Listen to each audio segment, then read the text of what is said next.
Bonjour à tous, j'espère que vous allez bien. Je suis en convalescence. J'ai pas tout à fait retrouvé ma voix, mais ça va quand même beaucoup mieux.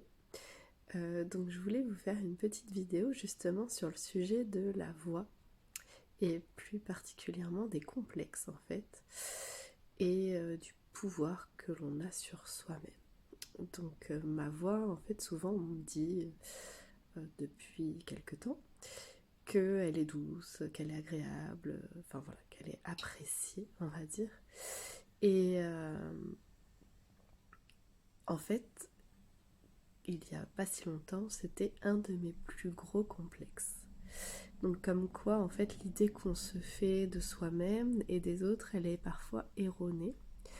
À la fois de mon côté, parce que voilà, quand on a fait un complexe quasiment toute sa vie, qu'on se rend compte que finalement c'est quelque chose que les autres apprécient chez vous, et dans l'autre sens, c'est-à-dire que les personnes vont se dire oh, quelle chance elle a d'avoir cette voix, alors que j'ai jamais vraiment senti que c'était une chance.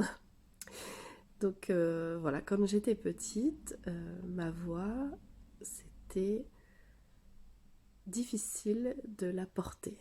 C'est-à-dire que s'exprimer devant les autres, c'était très compliqué. Je tremblais, j'étais celle qui était en train de trembler devant toute la classe quand il fallait lire quelque chose. Je parlais pas très fort parce qu'il fallait surtout pas qu'on m'entende. Et du coup, en grandissant, ça s'est pas arrangé. Et une fois, donc, j'étais à la fac et une de mes professeurs, alors qu'on faisait une présentation, donc je souhaitais être professeur de français langue étrangère, ce que j'ai fait par la suite. Et on devait faire une présentation devant toute la classe. Donc j'ai fait ma présentation, on était en binôme, ça s'est plutôt bien passé. Et au moment de faire ses commentaires, la prof a dit avec votre voix, vous pourrez jamais être prof, vous pourrez jamais enseigner parce que vous avez vraiment une voix de berceuse. Enfin voilà, elle s'en est pris à moi. C'était très violent. Euh, J'étais jeune, donc du coup j'ai pleuré toutes les larmes de mon corps parce que en fait je voyais pas ce que je pouvais changer à ma voix, puisque ça fait vraiment partie de ma personnalité, hein. On peut pas changer sa voix, c'est compliqué. Et là on me disait tout simplement que ma voix elle n'était pas adaptée au métier que j'avais choisi, donc c'était un peu compliqué pour moi. Donc mes camarades ont été très sympas, ils m'ont défendu tant qu'ils pouvaient en lui disant que c'était vraiment une atteinte personnelle et voilà. Et donc ce jour-là, j'aurais pu me laisser abattre. Alors je me suis laissée abattre sur le coup, hein, parce que c'est un choc et puis on s'y attend pas. Et puis quand on n'est pas sûr de soi, qu'on a du mal avec ça déjà, que c'est déjà un complexe, donc forcément quand on appuie dessus, ça fait encore plus mal. Et donc il y avait deux possibilités. Soit je fais ok, j'ai pas une belle voix, j'ai pas une voix adaptée au métier, donc je change de métier, ce que je voulais pas faire. Soit je vais lui prouver, je vais me prouver que c'est pas parce que j'ai cette voix-là, que je peux pas la changer de toute façon, que je pourrais pas faire le métier que j'ai choisi.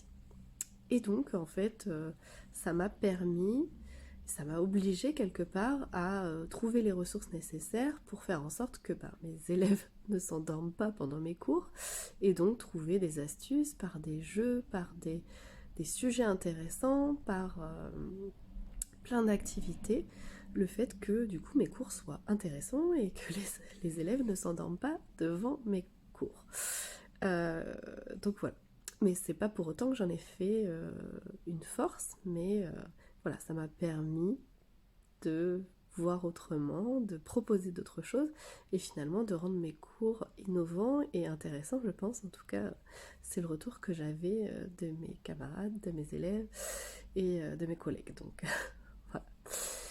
Et tout ça pour vous dire que maintenant que j'ai changé d'orientation, donc j'ai fait ce métier pendant quelques années, et maintenant que je suis dans les soins, le bien-être, en train de devenir sophrologue, la voix, c'est un outil très puissant et qui pour le coup est vraiment une force et fait que je vais pouvoir plus facilement peut-être aider les personnes à se relaxer, à s'apaiser, à aller mieux.